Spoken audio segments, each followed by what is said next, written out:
Voici la version un peu plus longue de Amplitude, Potentiel et Liberté. Si ça intéresse, ce sujet peut intéresser certaines personnes. L'idée c'est de se rendre compte qu'effectivement on n'utilise pas tout le potentiel moteur dont on dispose. On pourrait être capable tous de faire un salto arrière et nager le papillon et jouer au golf, mais on n'arrive pas à faire tout ça.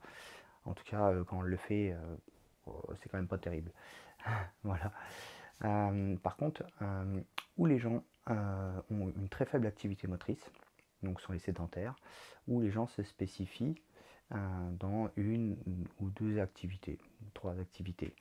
Même si on en a cinq, de toute façon, on ne va pas utiliser tout le champ des possibles. Donc on va se spécifier, et en se spécifiant, on se limite. Et donc il y a certaines catégories de mouvements qu'on ne va pas faire.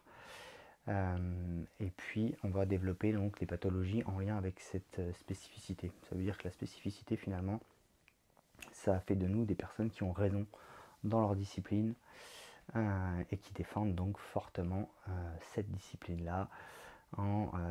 Souvent on entend des gens qui disent « Ah, moi je fais un sport complet ». Moi ça me fait toujours rigoler parce que la natation par exemple c'est un sport complet. Moi je vois pas trop où c'est complet en fait. Il manque quand même plein de choses. C'est un mouvement dans l'axe. Les qualités de force, elles existent, mais elles sont quand même limitées. Ça n'a rien à voir avec l'haltéro. Les torsions sont quand même limitées. Les mouvements torsion, c'est quand même cyclique et dans l'axe. Enfin, on peut trouver 36 000 choses. Mais par ailleurs, c'est super intéressant. Voilà, donc c'est juste pour dire qu'on aime bien avoir raison et qu'on aime bien défendre notre petit champ. D'un point de vue émotionnel, c'est pareil. On est limité à une émotion ou deux ou trois émotions fortes qui teintent notre fond d'écran, j'ai envie de dire. Voilà, donc on a vécu étant petit quelque chose qui peut ressembler à de l'abandon, à du rejet, à de l'humiliation. On a tous un truc comme ça, ou deux qui traînent. Et puis finalement c'est notre fond, quoi, c'est notre fond d'écran. Et ça nous permet parfois de sortir, d'aller vivre d'autres choses, mais le fond il reste toujours le même. C'est comme les activités.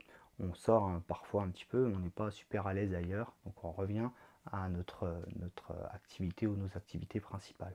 Donc on est limité dans la palette. Au niveau des pensées, comme celle-ci, elle s'accroche sur les émotions et sur le vécu moteur, et bien forcément elles sont limitées, et puis on va donc avoir une position sur les choses, des idées sur la vie qu'on va défendre en pensant que c'est la vérité, parce que de toute façon on fait du mieux qu'on peut et c'est bien, voilà. Mais le truc c'est peut-être que personne n'a vraiment raison et personne n'a vraiment tort au final, et que tout peut s'entendre. Ces prédominances créent notre identité. Donc à partir de là, comme on a très peur du néant, on a très peur d'être rien, on s'accroche à cette identité et on s'accroche au fait d'avoir raison. Sauf que la question c'est de savoir, est-ce qu'on préfère être heureux ou avoir raison? Parce que avoir raison, ça nous enferme, on a vu, dans des petites prisons comme ça. Et avoir tort et imaginer qu'on puisse avoir tort, ça nous donnerait finalement un peu plus de liberté. Si moi je me dis, allez, je vais faire mon salto arrière cette semaine, je vais travailler, je vais vivre des expériences motrices tellement incroyables par rapport à ce que je fais d'habitude, que je vais être obligé d'ouvrir mon champ des possibles. Si après je me dis, je vais nager le papillon, alors je sais pas nager, tout ce qu'il va falloir que je fasse pour arriver à faire ça, ça va me faire vivre des expériences nouvelles.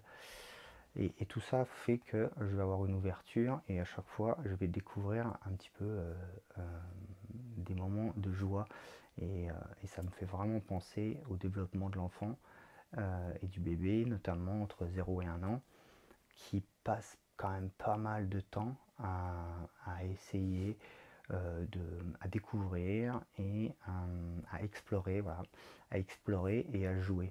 L'exploration et le jeu, c'est quand même autre chose, je trouve, que de l'entraînement pour atteindre un objectif quel qu'il soit, compétitif, d'opposition, de maîtrise technique, je critique pas ça, mais je m'interroge et je me dis est-ce qu'il y a vraiment de la joie là-dedans? Une fois, il y a eu un reportage sur Mbappé, sur France 2, je crois.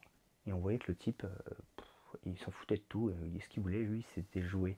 Son moteur, c'était vraiment le jeu. Donc on peut à la fois être dans le haut niveau et avoir une philosophie de jeu.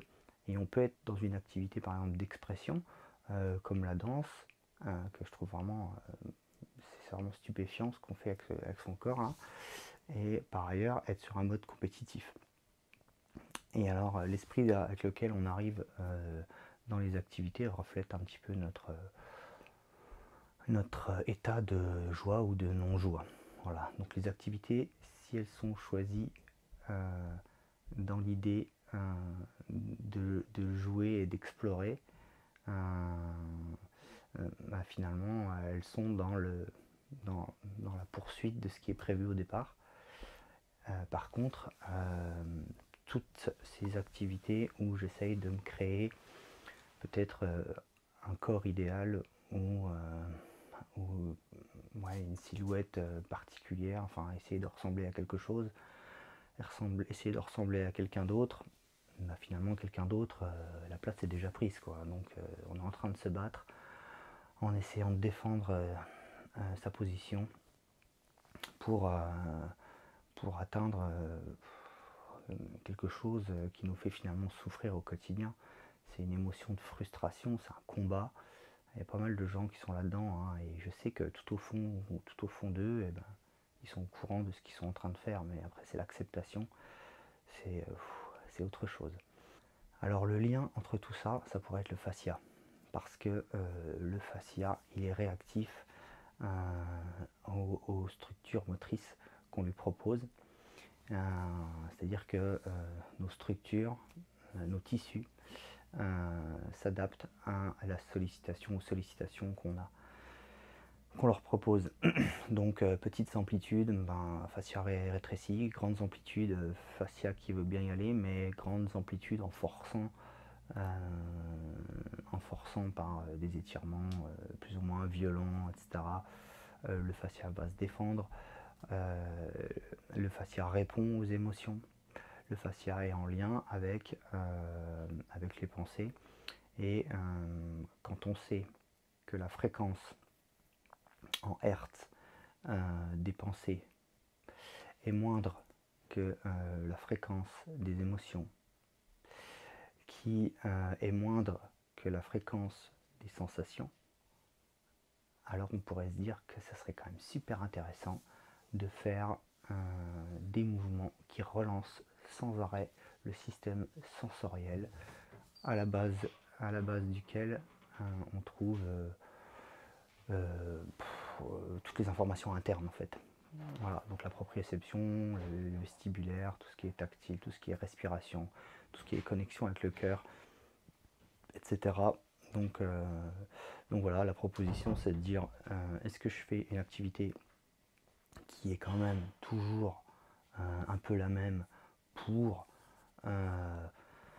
asseoir une identité, une position, une maîtrise, voilà. Et est-ce que ça c'est vraiment si éclatant pour moi, et peut-être essayer autre chose et voir ce que notre corps il nous raconte, ça pourrait être une piste intéressante, ce que je développe un petit peu au travers de Systemic Movement, donc qui est vraiment un espace dans lequel on peut connecter ses émotions avec son ressenti, vivre des expériences nouvelles sans être dans l'opposition. Enfin vraiment on est avec soi, pour soi, et juste pour voir quoi, un peu la curiosité. Voilà, on est toujours plus que ce dont nous avons conscience, ça en tout cas c'est sûr.